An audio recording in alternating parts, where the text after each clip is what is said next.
What's up, Transformers fans? Mondo here, and welcome to week 22 of Moonbase 84's year-long celebration, celebrating 40 years of Grimlock and the Dinobots. A couple of weeks ago, we checked out the Age of Extinction Deluxe Scorn figure, so I figured now would be a great time to check out another newish member of the Dinobot team, and that would be the Age of Extinction Deluxe class, Slash. Now, poor Slash here never made it into the actual Age of Extinction movie, and that is something that is interesting that I think is pretty cool, because back then they were still broadening Dinobot lines by adding characters that necessarily didn't make it into the show or movie, which is really cool, and it's something I think that they should bring back. I'm an advocate for them bringing back a Dinobot subline in some capacity. Usually I check out the Dinobot figures in their Dino mode first, but this time around we're going to check out Slash in her robot mode, and there's a reason for that, because I have issues with the robot mode, but we'll get into it. First, the good. I love the colors chosen for Slash here. I think it was a great decision by Hasbro in general when they brought out the Age of Extinction Dinobots to give them splashes of color, because as we know in the movie they were all just like blacks, grays, and silvers. So for toys on a shelf that you want kids to buy, that's very boring. And I just really appreciate they did that decision, because they all really pop. All the Dinobots from Age of Extinction, the toy line, pop. Slash is no different. You get this bluish, I don't know how you explain it. It's a blue, but I don't know, bluish, maybe like a turquoise kind of in a way, with hits of yellow for like the feather effects, and down here, and there is some shade work fading into that bluish, coming off as like a green. So that's really cool. I really like it, and I do like the feather effects here. They're like a black fading into the yellow. So really good job with the color scheme. Again, the Dinobots from Age of Extinction were very... I always have trouble describing them. They're very jagged. Jagged armor plating is the best I can describe it. They weren't realistic looking, you know, like textures and stuff like you would like Beast Wars style. They weren't your traditional robotic.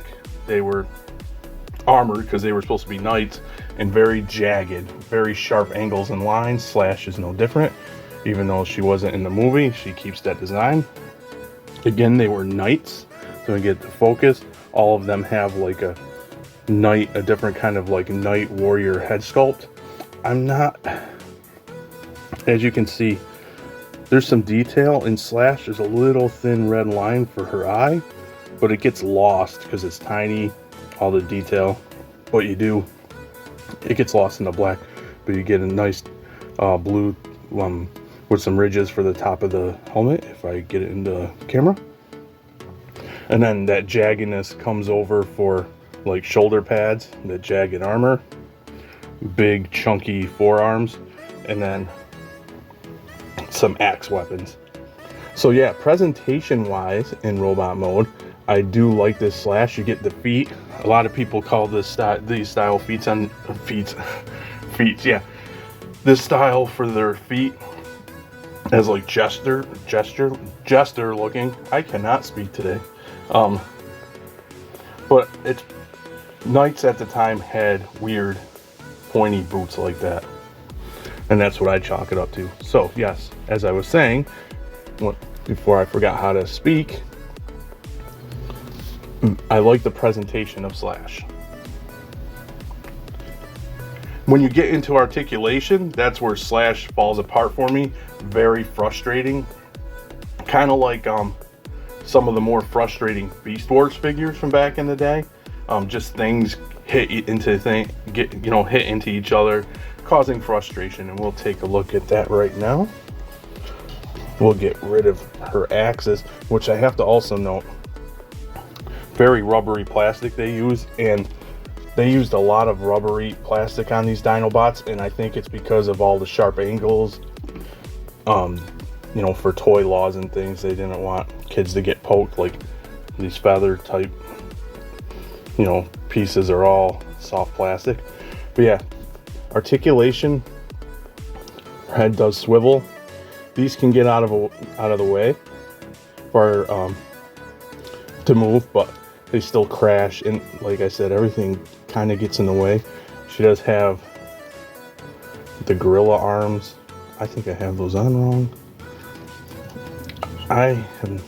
So you can move them all around, swivel, elbow, gorilla elbow, like so. Waist, very hard. You can get that because it crashes into the side. Same with the legs. This crashes in here, kicks forward a bit, kicks back. You do get a nice knee. Plus everything is just so clustered and focused to get pushed together. Just everything gets in the way, and you get a swivel and a little rotation on the foot. So yeah, a very annoying figure to articulate overall. I do like how the Dino mode feet come out to her forearms for bladed weapons as well.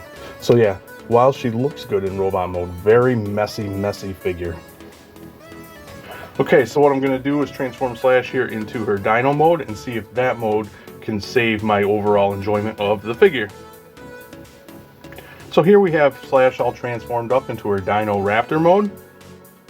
And while I do really like this her Dino mode, to get there, the transformation is a pain in the ass. Much like with the articulation, a lot of things get in the way. Parts hit each other while you're trying to move the parts to transform her from robot to the Dino mode.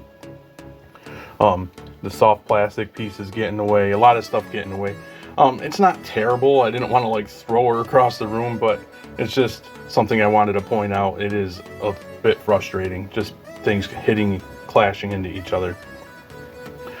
We can, before we check out her full, take a closer look, her axes here do have storage, and it is kind of a pain, and they plug in underneath her arms to simulate more feathers. Sometimes it's a pain to plug in because, like I noted, these pieces are soft. Well, that went in pretty good.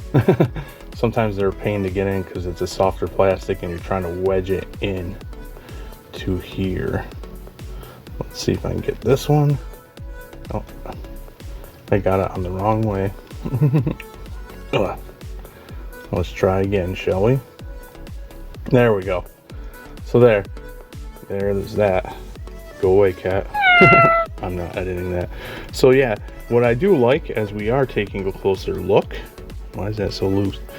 As we are taking a closer look, what I like about this figure a lot is they try to give it more of an accurate raptor look with some feathering, which is really cool.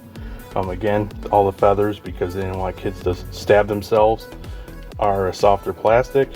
You get these that were above the knees, and they do warp, so now they kind of like bend over each other, cross over each other. You can put them down like so. I keep them up to get so she gets more of a feathery look. You have the feathers here, and I forgot to mention also the tail is very rubbery. It doesn't articulate or anything. You can mess with it like that, but of course it bounces back. And again, I like that fading to that greenish color. Also, you get some more black up at the head, some silver teeth, nice red eye, and again, spikes everywhere. Very jagged, as is the style of the movie Dinobots. Articulation, we already went over the tail. Her arms are on a ball. These do get in the way a little bit, but they can move around, no wrists or anything. And then the legs can kick forward, and you get a knee and a little toe articulation there. And you can go spread out like this as well. But yeah, so while the robot mode looked cool, I think the Dino mode, the Raptor mode, looks even better. I almost forgot, you do get jaw articulation as well. So you can open up her jaw, reveal those awesome silver teeth. So that is the Transformers Age of Extinction Deluxe Class Dinobot Slash. And to me, she's a mixed bag. In both modes, I really like the presentation of her. The colors just pop for me and she looks really cool. Robot mode, she's a hot mess when you're trying to articulate her. I mean, she does have articulation, but it's a pain to get her into the poses because everything likes to hit each other. I know why they did the soft plastic. I think the soft plastic makes the presentation look cool, but it's kind of a pain too, especially when it starts warping like I talked about on the top of there. Dino mode, really cool dino mode. Again, accentuated by the colors they chose. Here, I wish there was a little more articulation. I wish she had at least elbows, because I think that would have been really cool. I do appreciate how they try to give her a more accurate to what we know a raptor was today with some feather work. Of course, she's probably scales too big to be a velociraptor, maybe a Utah raptor, who knows.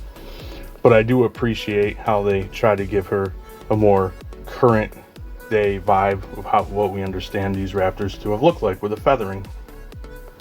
So yeah, just missing some articulation. I really do like her dino mode though, really cool looking. Of course, you know, as I said, all the Dinobots in Age of Extinction had that jagged armory look, and she's no exception. So yeah, a mixed bag. Overall, I'd say a really cool looking figure in both modes, but a pain in the ass with articulation and transformation. So week 22 of our Moonbase 84 year-long celebration, celebrating 40 years of Grimlock and the Dinobots, is in the bag. I hope you join us next week for the next video in our celebration, week 23. Comment to let me know your thoughts on Slash here, or just anything in general concerning Grimlock and the Dinobots. And until next time, thanks for docking.